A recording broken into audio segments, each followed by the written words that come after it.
Hello everyone and welcome back to another episode of Do It Right. I'm your host Martin Andrews, and on this episode of Do It Right, we're going to be looking back at 507 BC to see how the ancient Greeks did it right and led us to where we are now. Our special guest Patty will tell you all about it. Thank you, Martin. Right now I am in Athens, Greece, here to tell you all about democracy. Democracy is a system of government by all the permitted members of a state or everyone in the town, most of the time through elected representatives. This means that anyone in the town who is old enough to vote on things like the law or who the ruler is can. What's even cooler is that democracy originated right here in Athens. It was introduced by a man named Cleisthenes, who was the Athenian leader in 507 BC. Cleisthenes introduced a system of political reforms that he called democratia, or rule by the people. He called it this because demos means the people and kratos means power. Wow, Patty, that is quite spectacular. Who knew that something as modern as democracy could have been introduced all the way back in 507 BC?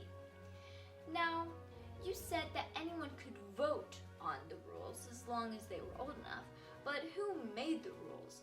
Was it a king or a pharaoh like most places? Well, Martin, in 507 BC, Greece did not have a king or a pharaoh. They had just won a war against the Persians and had overthrown many tyrants. A tyrant is a person who takes advantage of their power. They are a cruel and oppressive leader.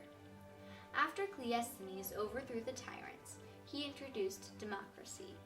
To answer your question, it was a different group of people every year. Each year, they would draw 500 names from everyone eligible in Athens. These 500 people would have to serve the government for 1 year. During this time, they would be the people who came up with laws and controlled all parts of the political process. Wow, Patty, that is just incredible. It really is, but it isn't just democracy.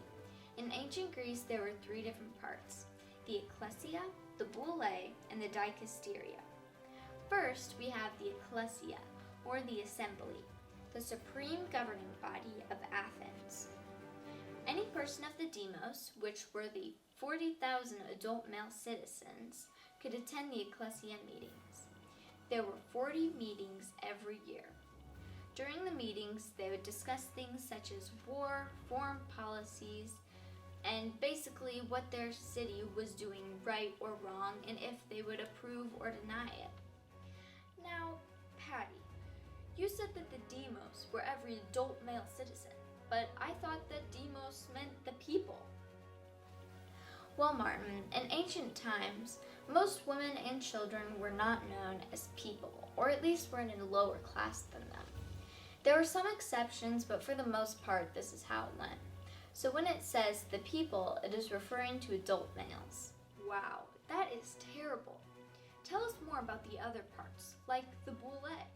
Of course, the boule, also known as the Council of 500, was a group of 50 men from each Athenian tribe, 500 men in all.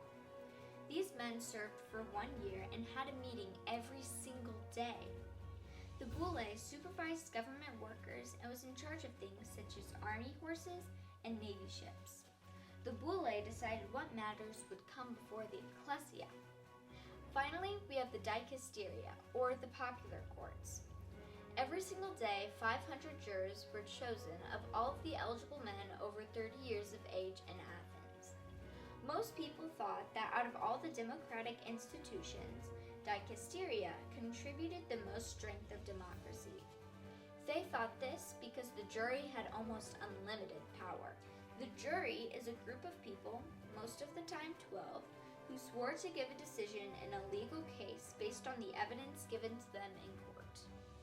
Wow, all of this is just incredible, but I do have to ask, what is democracy used for today? I'm glad you asked. Democracy is used all over the world today, including in the US. Some great examples are the United States of America, Canada, and South Africa. Patty, thank you so much for joining us. I'm afraid this is all the time we have for today, but stay tuned because next talking all about ancient Egypt. Have a nice week, everyone.